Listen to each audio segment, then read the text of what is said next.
ദൈവനാമത്തിന് മഹത്വം ഉണ്ടാകുമാറാകട്ടെ. 119 സങ്കീർത്തനം 1 വാക്യത്തിൽ യഹോവയുടെ ന്യായപ്രമാണം അനുസരിച്ച് നടപ്പിൽ നിഷ്കളങ്കരായവർ ഭാഗ്യവാന്മാർ എന്നുള്ള വചനത്തെ ആസ്പദമാക്കിയിട്ടാണ് നമ്മൾ ഈ പാഠങ്ങൾ കഴിഞ്ഞ 4 പാഠങ്ങൾ ചിന്തിച്ചത്. വീണ്ടും നമ്മൾ അതിലേക്ക് തന്നെ കടന്നു വന്നിരിക്കുകയാണ്. കഴിഞ്ഞ പാഠങ്ങളിൽ ചിന്തിച്ചത് പ്രകാരമാണ് ദൈവത്തിൻ്റെ ന്യായപ്രമാണം അനുസരിച്ച് നടപ്പിൽ നിഷ്കളങ്കരായാൽ അവർ ഭാഗ്യവാന്മാരായിത്തീരും. അങ്ങനെയെങ്കിൽ ഭാഗ്യവാന്മാരായിത്തീരുന്ന ഒരു മനുഷ്യന് എങ്ങനെയാണ് ദൈവം അവന് വേണ്ടി പ്രവർത്തിക്കുന്നത്, അല്ലെങ്കിൽ അവൻ ഭാഗ്യവാനായി തീരുന്നത് എങ്ങനെയാണ്, അതിന് അവൻ എന്താണ് ചെയ്യുന്നത്, അവന് എന്താണ് ചെയ്യേണ്ടത്, ഇങ്ങനെയുള്ള കാര്യങ്ങളെല്ലാം കഴിഞ്ഞ ഭാഗത്ത് ചിന്തിച്ചു.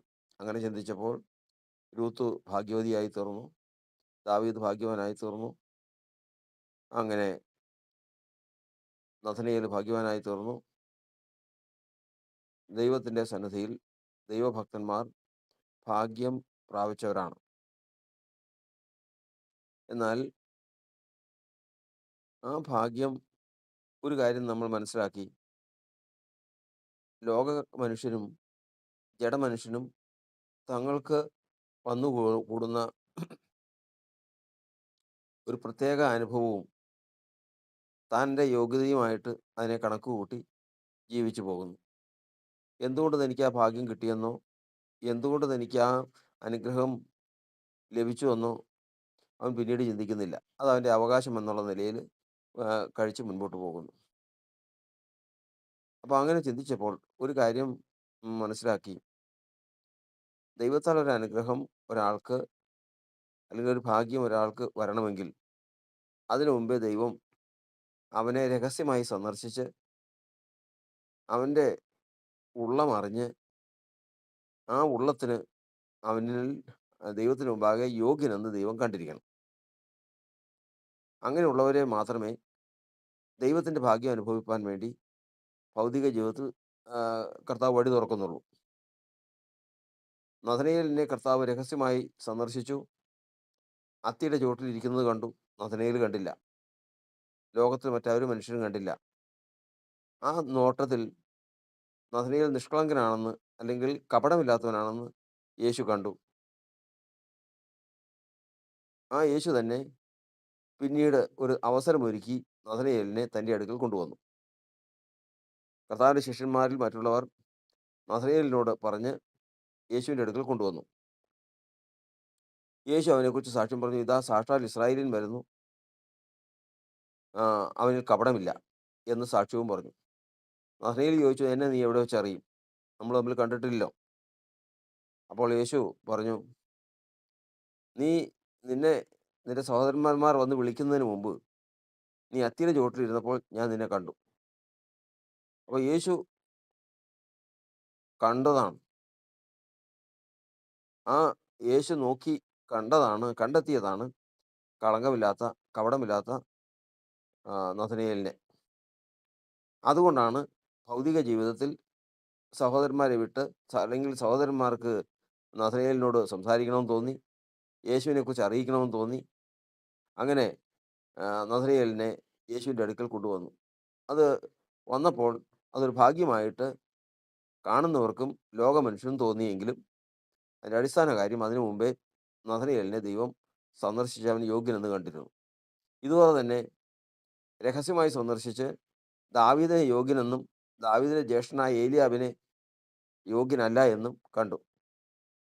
അതുപോലെ തന്നെ ആ, ആ, നമ്മുടെ നയമാനെ, അതുപോലെ ദാവീദിനെ, അതുപോലെ മറ്റ് എല്ലാ ദൈവഭക്തന്മാരെയും ദൈവം ഭൗതികമായിട്ട് സന്ദർശിക്കുന്നതിന് മുമ്പേ, അവരുടെ ഭാഗ്യം അവർക്ക് കൈവശം വരുന്നതിന് മുമ്പേ രഹസ്യമായിട്ട് ദൈവം അവരെ സന്ദർശിച്ച് അവരെ യോഗ്യരെന്ന് കണ്ടെത്തിയാൽ മാത്രമേ അതിലേക്ക് വിളിക്കുകയുള്ളൂ. അങ്ങനെ കാണുന്ന മനുഷ്യൻ ഭാഗ്യവശാൽ രൂത്ത് ബോസിൻ്റെ വയലിൽ വന്നു. നമ്മളെ ഓരോരുത്തരെയും പരിശോധിച്ചു കഴിഞ്ഞാൽ ഭാഗ്യവശാൽ ഇന്ന് ദൈവകൃപയിൽ വിശ്വാസത്തിൽ വരുവാൻ കർത്താവ് ഇടയാക്കി തീർത്തു. ഈ കാര്യങ്ങളെല്ലാം നമുക്കും പറയാനുള്ള അഭിമാനമാണ്. എന്നാൽ അതിനു മുമ്പേ തന്നെ ദൈവം സന്ദർശിച്ചതും ദൈവം യോഗ്യത കൽപ്പിച്ചിരുന്നതുമായ കാര്യങ്ങൾ ദൈവം അതിനു വേണ്ടിയിട്ട് ഇവൻ യോഗ്യനെന്ന് കണ്ടതും ദൈവത്തിന് മുമ്പാകെ ഉണ്ട്. അത് നമ്മൾ അറിയുന്നില്ല. നാം അവനെ കണ്ടതല്ല, അവൻ നമ്മെ കണ്ടു. നാം അവനെ തിരഞ്ഞെടുത്തതല്ല, അവൻ നമ്മെ തിരഞ്ഞെടുത്തു. നാം അവനെ സ്നേഹിച്ചതല്ല, അവൻ നമ്മെ സ്നേഹിച്ചു. എപ്പോൾ, എവിടെ വെച്ചെന്നുള്ളത് ദൈവത്തിനറിയാം. അത് ദാവീദിനെക്കുറിച്ച് കർത്താവ് പറയുന്നത്, തള്ളയാടുകളെ മേയ്ക്കുമ്പോൾ ഞാൻ അവനെ എൻ്റെ വേലയ്ക്ക് വേണ്ടി വേർതിരിച്ചു. അത്തിയുടെ ചോട്ടിലിരിക്കുമ്പോൾ നഥനയേലിനെ വേർതിരിച്ചു.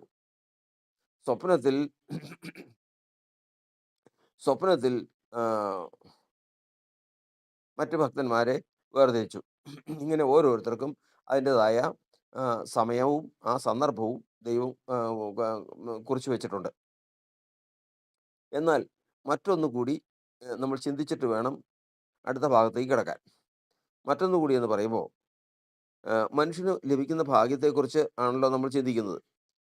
ഒരു മനുഷ്യന് അവന് പ്രത്യേകിച്ചായിട്ടുള്ള യാതൊരു ഗുണഗണങ്ങളോ ഒരു നന്മയോ സൽപ്രവൃത്തിയോ ഒന്നുമില്ല. പക്ഷേ അവന് പെട്ടെന്ന് അവന് വലിയ അനുഗ്രഹങ്ങളും സാമ്പത്തികമായ നേട്ടങ്ങളും വലിയ പ്രതാപങ്ങളും അങ്ങനെയുള്ള എല്ലാ കാര്യങ്ങളും ലോകത്തിൽ ജീവിക്കുമ്പോൾ അവൻ ഏറ്റവും സൗഖ്യമായിട്ടും സന്തോഷമായിട്ടും അനുഗ്രഹമായിട്ടും കാര്യങ്ങൾ വന്നുകൂടുന്നു. ഇതെന്തുകൊണ്ട്? അത് അവൻ്റെ ഭാഗ്യം എന്ന് പറഞ്ഞാൽ അത് പറഞ്ഞു കഴിഞ്ഞാൽ അത് ദൈവം അവനെ രഹസ്യമായിട്ട് സന്ദർശിച്ച് യോഗ്യനെന്ന് കണ്ടതുകൊണ്ടെന്ന് പറയാൻ പറ്റില്ല. കാരണം ഒരു യോഗ്യതയില്ലാത്തവർ, യാതൊരു യോഗ്യതയില്ലാത്തവർ, ദുഷ്ടന്മാർ, അവർ അവരുടെ ജീവിതത്തിൽ ഭാഗ്യവാന്മാരായി തീർന്നു കണ്ടിട്ടുണ്ട്. അവരൊരിക്കലും പ്രതീക്ഷിക്കാത്തതും ഒരിക്കലും അർഹിക്കാത്തതുമായ സ്ഥാനത്ത് അവരെത്തുന്നതും കണ്ടിട്ടുണ്ട്. അതെന്തുകൊണ്ട് എന്നുള്ള ചോദ്യം കൂടി ചിന്തിച്ചിട്ട് വേണം അടുത്ത വിഷയത്തിലേക്ക് നമുക്ക് കിടക്കാൻ. അതിന് ദൈവത്തിൻ്റെ വചനം പറയുന്നത് കാലങ്ങൾ, സമയങ്ങൾ എന്നിവയാണ് അതിന് കാരണം.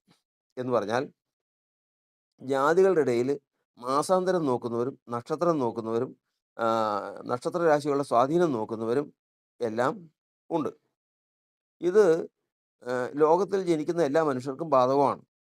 അതായത് ഒരു മനുഷ്യൻ്റെ ആയുഷ്കാലത്ത് അവൻ്റെ ആയുഷ്കാലം മുഴുവനും അവനെ ഭരിക്കുന്ന ആത്മീയ മണ്ഡലങ്ങളിൽ അല്ലെങ്കിൽ അവനെ ഭരിക്കുന്ന നക്ഷത്ര സ്വാധീനങ്ങളുണ്ട്. ഈ നക്ഷത്ര സ്വാധീനങ്ങൾ ഓരോ നക്ഷത്രങ്ങളും അവനെ ഭരിക്കുന്നത് മുഖാന്തരം അവന് അനുഭവം ഓരോന്നാണ് ഉണ്ടാകുന്നത്. അതായത് ഒരു മനുഷ്യന് ഈ ലോകത്തിൽ ജീവിക്കുമ്പോൾ തന്നെ അവൻ ഒരു നക്ഷത്രത്തിൻ്റെ സ്വാധീനത്തിലാണ് ജനിക്കുന്നത്. അത് കഴിഞ്ഞതിന് ശേഷം ഈ ഏത് നക്ഷത്രത്തിൽ ജനിച്ചാലും അവൻ വളരുമ്പോൾ അവനെ ഭരിക്കാനും അവന് ഗുണദോഷങ്ങൾ, നന്മതിന്മകൾ മുതലായിട്ടുള്ള കാലവ്യത്യാസങ്ങൾ വരാനും ദൈവം വ്യവസ്ഥ വെച്ചിട്ടുണ്ട്.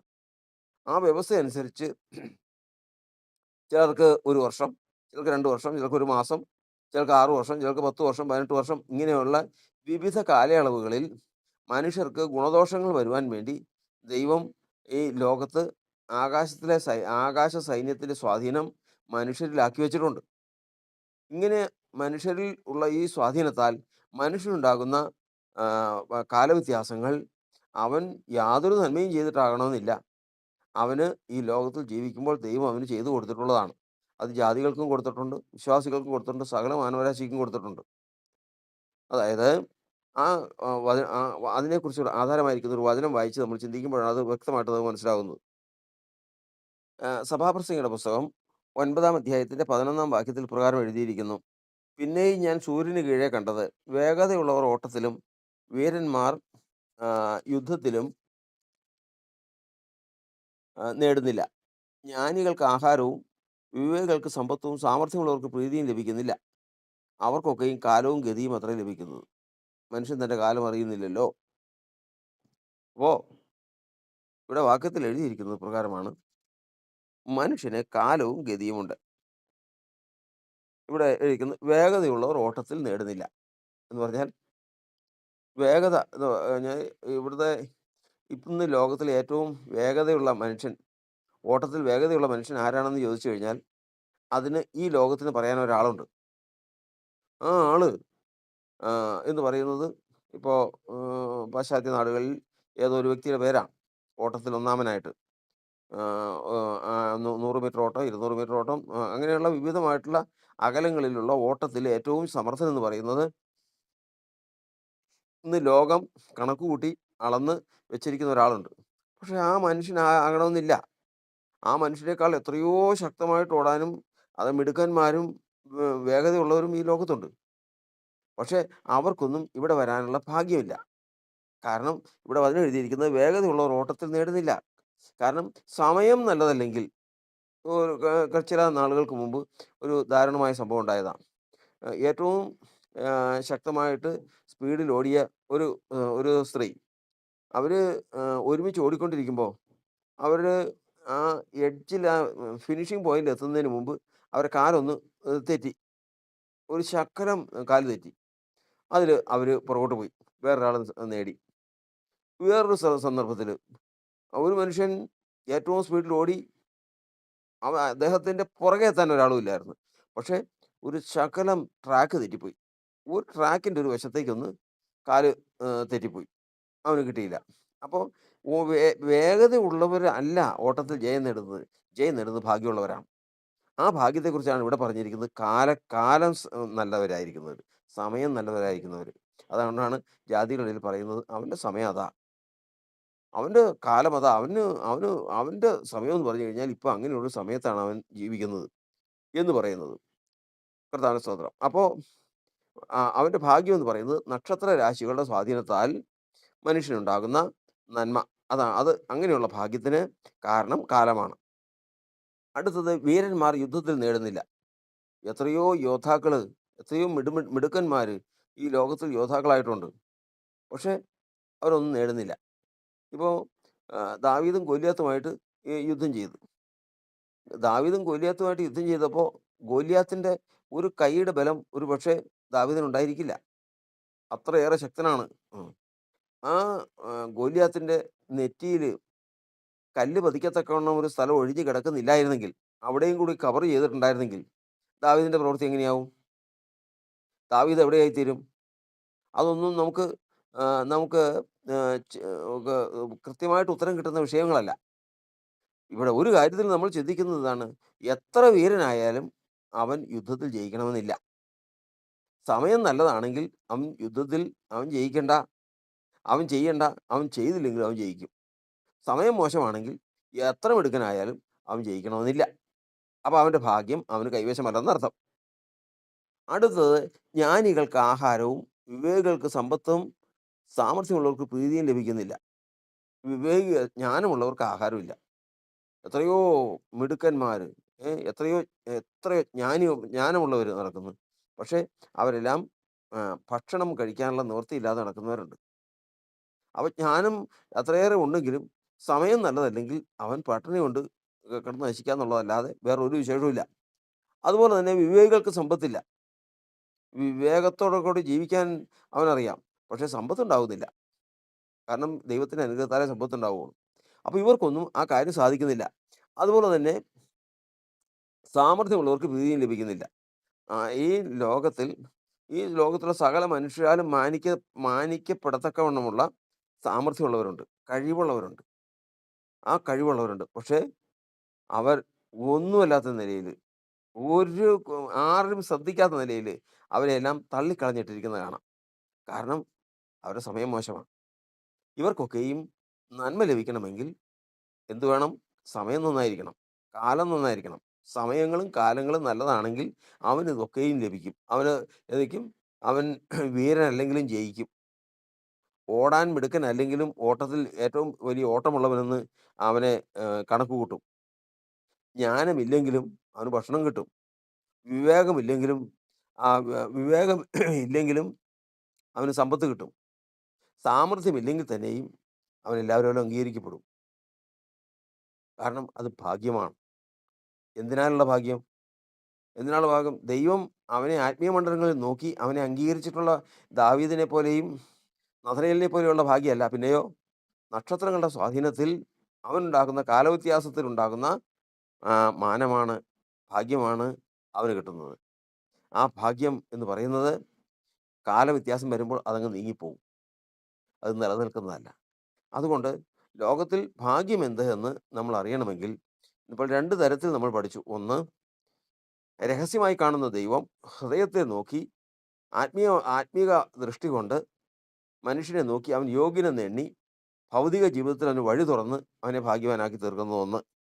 രണ്ടാമത്തത്, ആഹ്, ഈ വാഴ്ചകളിലും അധികാരങ്ങളിലും കൂടി ആകാശത്തിലെ നക്ഷത്രങ്ങളുടെ സ്വാധീനത്താൽ മനുഷ്യർക്കുണ്ടാകുന്ന കാലവ്യത്യാസങ്ങളിൽ ചിലർ സമ്പന്നരായി തീർന്നു, ചിലർ ദരിദ്രരായി തീർന്നു. ചിലർ യുദ്ധം ജയിക്കുന്നു, ചിലർ യുദ്ധത്തിൽ തോൽക്കുന്നു. ചിലർ മതിക്കപ്പെടുന്നു, ചിലർ മതിക്കപ്പെടുന്നില്ല. ചിലർ ജയം പ്രാപിക്കുന്നു, ചിലർ ജയം പ്രാപിക്കുന്നില്ല. ഇങ്ങനെ ഇതെല്ലാം വരുന്നത് നക്ഷത്ര രാശികളുടെ സ്വാധീനത്തിലാണ്. ഇതുകൊണ്ടാണ് എഫേസ്യ ലേഖനം 2-ാം അധ്യായത്തിൽ പറഞ്ഞിരിക്കുന്നത്, നിങ്ങൾ മുൻപേ എങ്ങനെ ജീവിച്ചു? വിശ്വാസികളെ സംബന്ധിച്ച് പറയുകയാണ്. നിങ്ങൾ മുമ്പേ ആകാശത്തിലെ അധികാരത്തിനും അനുസരണക്കേടിൻ്റെ മക്കളിൽ വ്യാപരിക്കുന്ന ആത്മാവിന് അധിപതിയായവനെ അനുസരിച്ച് നടന്നതാണ്. എന്നാൽ നിങ്ങൾ അതിൽ നിന്നെല്ലാം വിടുവിക്കപ്പെട്ട് ദൈവത്തിൻ്റെ സഭയിൽ കടന്നു വന്ന് ദൈവത്താലുള്ള ഭാഗ്യം അനുഭവിപ്പാനാണ് ദൈവത്തിൻ്റെ സഭയെ കർത്താവ് വിളിച്ചതും. അതിന്മേൽ യാതൊരു ദുഷ്ടനും അവകാശമില്ല. ദൈവത്തിൻ്റെ സഭയ്ക്ക് കർത്താവ് ആത്മീയ മണ്ഡലങ്ങളിൽ രഹസ്യമായി സന്ദർശിച്ചതിന് ശേഷം ഒരു നന്മ ഒരുക്കിയിട്ടുണ്ടെങ്കിൽ, ഇപ്പോൾ ദാവീദിന്, നഥനയേലിന്, സാരാഭാത്തിലെ വിധവയ്ക്ക് കർത്താവ് അവരെ കണ്ട് അവരെ കൊണ്ട് പ്രവർത്തിപ്പിച്ച ഒരു നന്മ അവർക്ക് ഭാഗ്യമായിട്ട് കൊടുത്തിട്ടുണ്ടെങ്കിൽ, എത്ര സമയം എതിരാണെങ്കിലും, ഏത് നക്ഷത്രം അവനെതിരാണെങ്കിലും അത് അവനെ ബാധിക്കില്ല. കാരണം പരമാധികാരം ദൈവത്തിനുള്ളതാണ്. വാഴ്ചകളുടെ അധികാരങ്ങളെയും തല ക്രിസ്തു ആകുന്നു. ആ ക്രിസ്തു മുഖാന്തരം അവർക്ക് നന്മ നൽകുന്നു.